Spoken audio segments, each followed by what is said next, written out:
दोस्तों अगर आपको झट से बहुत कुछ सीखना है तो टीआरएस क्लिप्स हिंदी के चैनल पे आपका स्वागत है। इंडियन आर्मी, नेवी और एयरफोर्स को क्लाइंबिंग क्यों करवाई जाती है? ओके मतलब आई एम श्योर उनकी ट्रेनिंग का एक पार्ट डेफिनेटली है, बट इंडियन आर्म फोर्सेस बहुत एक्टिवली क्लाइंब करते हैं माउंटेन्स को, क्यों? सो इट इज़ ऑल्सो, देखिए अगर जब आप 8,000 मीटर की चोटियों को देखते हैं तो it has always been seen also as a playground और as a stage to display your finest, your fittest. It's like a lab. एक मतलब आप इसको माने एक टेस्टिंग लैब की तरह है 8,000 metre peaks. The conditions are so extreme over there. In the day time the temperatures जा सकते हैं +50 +55 एक टेंट के अंदर ग्रीन हाउस इफेक्ट की वजह से. नाइट टाइम को -60 -70 विंड चिल के बाद -80 भी चला जाता है कई बार टेम्परेचर. +50 से लेकर -80 -80 दैट्स द वेरिएशन एक दिन के अंदर आ सकता है. तो ऑक्सीजन लेवल होता है ऑलमोस्ट 1/3 जितना हम यहाँ सांस ले रहे हैं. अगर एकदम से मैं अभी ऑक्सीजन कट कर देता हूँ, 1/3 आपको देना शुरू कर देता हूँ, तो there pani is seeping between your brain and your skull. There is water seeping between your chest cavity and your lungs. Your brain cells are dying and your stomach muscles are contracting. Basically you are not suppose to be surviving over that. So why every nation takes a pride in sending their armed forces over there? Because they want to show and put out a statement over there that we have the finest of the finest, tested by nature's most toughest of the toughest. And when you look at these 14 8,000 meter mountains, इन 14 चोटियों को जब हम देखते हैं तो literally इनको मतलब it will be just to say कि these are the largest rising features over planet Earth. मतलब इससे बड़ी चीज आपने कभी अर्थ के क्रस्ट के ऊपर राइज करती हुई देखी नहीं होगी. अगर लोगों को लगता है बुर्ज खलीफा बहुत बड़ा है तो उसका into 8 times तो सिर्फ एवरेस्ट है. एंड कुछ ऑफ द माउंटेन्स तो और भी चौड़े चौड़े, like Kangchenjunga if you see, it's a massive range of peaks, you know. तो पूरा जो पहाड़ है इट इज gigantic. मतलब your definition of the word big, broad, है ना, wide changes suddenly once you look at these mammoths standing tall in front of you. So I think that is probably the reason why most of the armed forces, not only from India but across the world, try and put their best of the best soldiers up there with their flags, because it's the stage of a world stature, right? It's equal for everybody. Nature does not know how to discriminate. Physical fitness का peak वहाँ test किया जाता है. Testing lab है एक तरीके से, बिल्कुल. 8,000 मीटर पीक मतलब एक बहुत अच्छी टेस्टिंग लैब. चाहे आपको टेक टेस्ट करना है, चाहे आपको इंसान टेस्ट करना है, चाहे आपको माइंडसेट टेस्ट करना है, चाहे आपको कोई थॉट प्रोसेस टेस्ट करना है, everything gets tested over there. आपका माइंडसेट सबसे ज्यादा चैलेंज कब और कहाँ हुआ है? बहुत बारी होता रहता है. हर बारी एक 8,000 मीटर पीक अगर आप देखें तो easiest of the easiest mountain, 8,000 metre peak ही ना हो, every mountain no can get very tricky.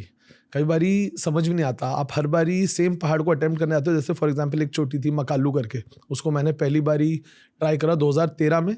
मैं फाइनली उसको सबमिट कर पाया 2016 में. और हर साल एक अटेम्प्ट होता था. हर साल हम लोग कभी 80 मीटर, कभी 120 मीटर, कभी 150 मीटर, इतने पास से समिट से लौटते थे. कभी कोई टीम मेंबर मर जाता था, कभी रोप्स कम पड़ जाती.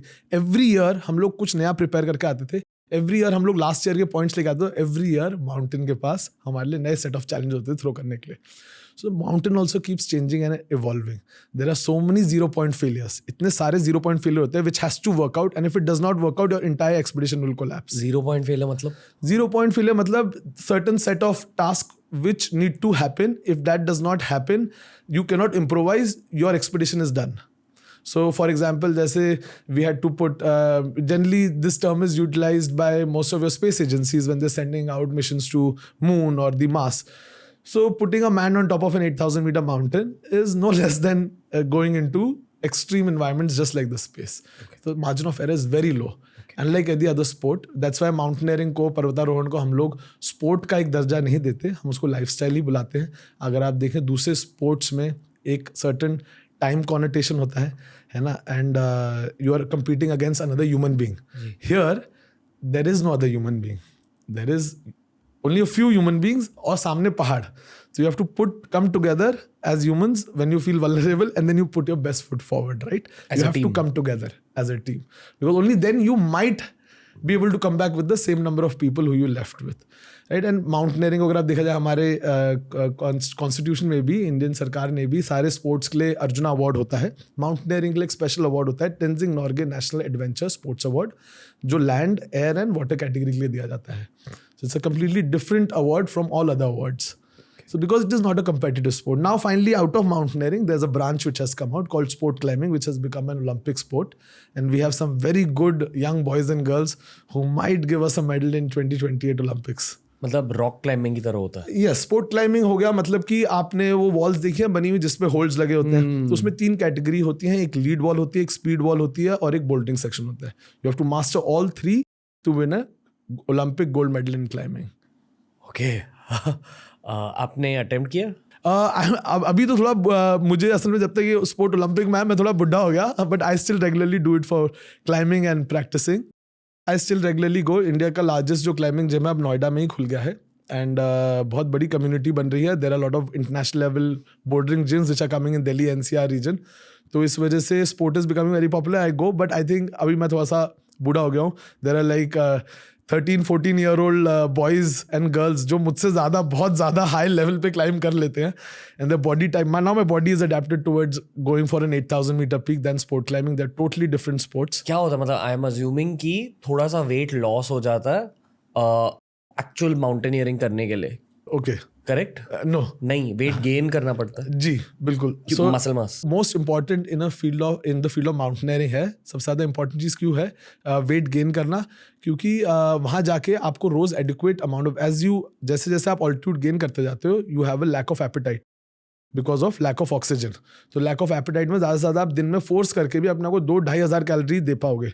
अब 6,000-7,000 मीटर्स यू आर बर्निंग, मतलब रोज के रोज आप कम से कम 7-8 घंटे का भी अगर आप एक क्लाइंबिंग का दिन निकाल दो तो you are burning 9,000 to 10,000 calories in a single day. तो एक दिन के बाद ऐसा हो जाता है कि आपकी बॉडी में फैट रिजर्व्स तो बचते नहीं. फिर आपकी बॉडी मसल तोड़ना शुरू कर देती है प्रोटीन के लिए. उसको एनर्जी चाहिए, खाना जा नहीं रहा और आप क्लाइंब कर रहे हो. तो that is why gaining weight before an expedition is little bit important. And then endurance based workout is what is required for mountaineering. Because यहाँ पे ऐसा नहीं है कि मैच खेल के खत्म हो गया. यहाँ पे 60 दिन के लिए आपको परफॉर्म करना है. 60 दिन के लिए आपको फिट रहना है. 60 दिन के लिए आपको कुछ भी नहीं खराब हो सकता जब तक आप पूरा पहाड़ चढ़ के नीचे नहीं आ जाते.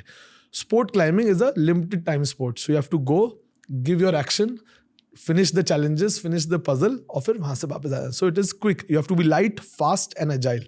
Here you have to be heavy. You have to have वो सब अंदर चर्बी होनी चाहिए थोड़ी सी. हाँ, चर्बी चाहिए अंदर थोड़ी सी, क्योंकि 2-3 दिन ढंग से खाना नहीं मिले तो भी इंसान को सीधा डिसीजन मेकिंग करनी आनी चाहिए. आप जब क्लाइंब के लिए जा रहे हो तो आप घी लेके जाते हो? बहुत सारा, मतलब घी ऐसे घी बुलाते हैं नेपाली में सारे ये शेरपा लोग. उनके यहाँ पे भी कल्चर में बहुत चलता है. तो ghee is very important. And without ghee तो देखो कैसे काम चलेगा हम लोगों का. लॉजिक यही है कि हाई कैलोरी खाना चाहिए. Yes, lots of high calorie and lots of hydration.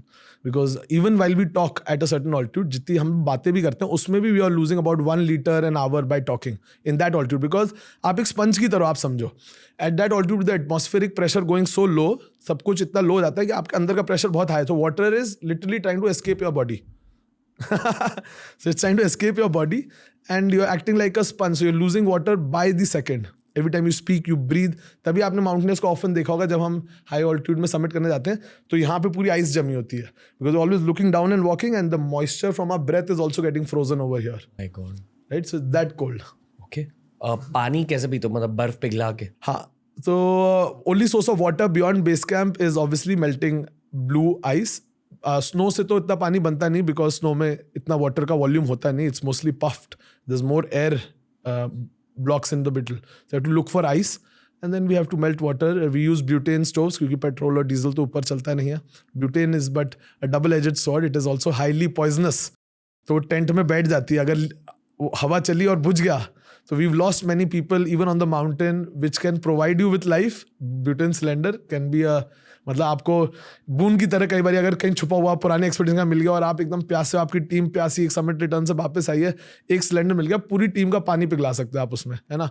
But एक सिलेंडर मिल गया और तेज हवा चल गई और जलते जलते बुझ गया तो आई हैव लॉस्ट जैसे 2 members also on a mountain by butane poisoning. मतलब मैं समझा नहीं, ब्यूटेन पॉइजनस होती है, जहरीली होती है. हम टेंट के अंदर उसको बनाते हैं क्योंकि हवा चल रही होती है बाहर. तो जहाँ जहाँ जैसे पहुंचे, तो आज जैसे मैंने कैंप 1 से कैंप 2 जाना है तो मैं कैंप 1 से निकला क्लाइंब करता हुआ, सामान वामान लेके सब कुछ. कैंप 2 मैंने स्टैब्लिश करा, टेंट लगाया, वहाँ जाके अब शेल्टर सीख कर लिया क्योंकि वहाँ तो कुछ है नहीं. It is just vastness of the mountain. Now we build a flat ground, tent लगा के अंदर बैठ गए, अब तुरंत फर्स्ट क्रिया शुरू हो जाती है पानी पिघलाना, क्योंकि यू हैव टू हाइड्रेट पूरे दिन के अब जो हुआ, because as soon as you start resting you are so parched, इतना आप डिहाइड्रेट हो चुके होते कि ऐसे उंगलियां, हाथ, नेक वेक सब कर्ल अप होना शुरू हो जाता है from the cramps which you are getting from inside. So you have to immediately start, फटाफट वाटर बॉयल करना शुरू करना पड़ता है. वाटर भी जल्दी बॉयल कर जाता है वहाँ पे बिकॉज ऑफ द ऑल्टीट्यूड. तो वाटर बॉयल करते करते कई बार इतनी हवा चल रही होती है, because all such a dynamic environment, कि कई बारी वो अगर आपने ध्यान नहीं रखा स्टोव पे तो बुझ जाता है ना. इतना सा तो स्टोव होता है वो सब, तो हवा अब वो बुझ गया और आपने फिर से नहीं जलाया तो गैस फैलती जाती है. मतलब जैसे घर पे गैस लीक हो सकती है, उसी तरह माउंटेन पे गैस लीक बिल्कुल लीक हो जाती है. और हमारा तो वहाँ घर भी इतना सा ही होता है, छोटा सा डोम टेंट, तो उसके अंदर फटाफट होता है. एंड 1 or 2 गुड ब्रेथ, 1-2 सांस पूरी आप भर लो तो उतने में यू डाई. 1 or 2 ब्रेथ में. यस, अनफॉर्चुनेटली ऑन मकालू 2016 हम लोगों ने जिस साल सबमिट करा फाइनली, आई थिंक वही आखिरी परीक्षा थी जो मकालू हमारी लिया था. इन माई 4th अटेम्प्ट, चौथी बारी फाइनली. मैं ऑलमोस्ट 19 साल का था जब शुरू करा था पहाड़ चढ़ना, 23 साल पे फाइनली सबमिट हुआ. एंड उसमें 2 जने मर गए थे and that was the final call. उससे पिछले वाले साल में भी एक हमारी टीम में बना था, तो वी थॉट कि अच्छा चलो शायद पहाड़ नहीं चाहता कि हम ऊपर आए. बट फिर अगले साल आई थिंक वही आखिरी एक परीक्षा थी हमारी कि how badly did we want the summit. Ferran Latorre था एक हमारे साथ क्लाइंबर कातलोनिया से, he became the first Catalonian man to climb all 14. उसने, उसका 5वीं बारी था, मेरा 4थी बारी था. हमने बोला इस बार तो आर्या पार, हम भी झुक जाएंगे या तो इसी पहाड़ में, है ना, या तो सबमिट करेंगे. और finally I think that was the last test which Makalu had in place for us and we submitted that year. When things like this happen on the mountain, तो बड़ा you go into survival mode. All of these things sound very fancy when you're talking about here, but जब ऊपर पहाड़ पे आपके बगल वाले tent में आप जिस इंसान को पिछले 13 सालों से जानते हो वो मरा हुआ है ना, बहुत सीनियर क्लाइंबर है, is like a mentor to you, and वो चला जाता है ओवरनाइट, पता भी नहीं लगता. Then you try to recover him, release him, but नहीं होता, and it is difficult. But you are in a survival mode. You know that by the hour, the more number of hours you spend, जितना ज़्यादा घंटे आप यहाँ ऊपर बिताते जाओगे उतने ही कम चांसेस होंगे आपको घर जाने के लिए. और 2 दोस्त है आपका, बट सब कुछ है. यू नो, माउंटेनियरिंग समटाइम्स आपको थोड़ा सा अपने एथिक्स, जो भी हम लोग यहाँ बैठे बैठे कई बार सोचते हैं ना, I am a very good man, I am a very giving person, I am very, you know, whatever our ethics are, a mountain will push you against it. Will test you against it. It will try and see कि how far can you hold your goodness inside you. Like कई बार ऐसे situations होती हैं कि आपके पास आखिरी दोस्त से पानी बचा हुआ है, बट आप किसी और की मदद तो तभी कर पाओगे ना जब आप पहले अपनी मदद करोगे. तो फिर एक बिस्किट बचा होता है, वो भी छुप छुप के खाते हैं एक टेंट में, क्योंकि और राशन अब है नहीं, अगले दिन तक सुबह तक टाइम निकालना है. तो कई बार ऐसे सर्वाइवल सिचुएशंस में the mountain does test you, and specially when we lose team members on the mountain, थोड़ा सा डिफिकल्ट हो जाती है सिचुएशन. बट पहाड़ों में ये भी बड़ा अच्छा होता है कि जिस दिन आपका दिन नहीं है उस दिन आपका दिन नहीं है ना, जिस दिन आपका दिन है फिर उस दिन तो फिर खुदा भी नहीं बचा सकता आपको. दोस्तों अगर ये वीडियो अच्छा लगा तो डेफिनेटली हमारी प्लेलिस्ट देख लीजिए, ऐसे ही वीडियोस आपको वहां भी मिलेंगे. और डेफिनेटली TRS क्लिप्स हिंदी को सब्सक्राइब कीजिए.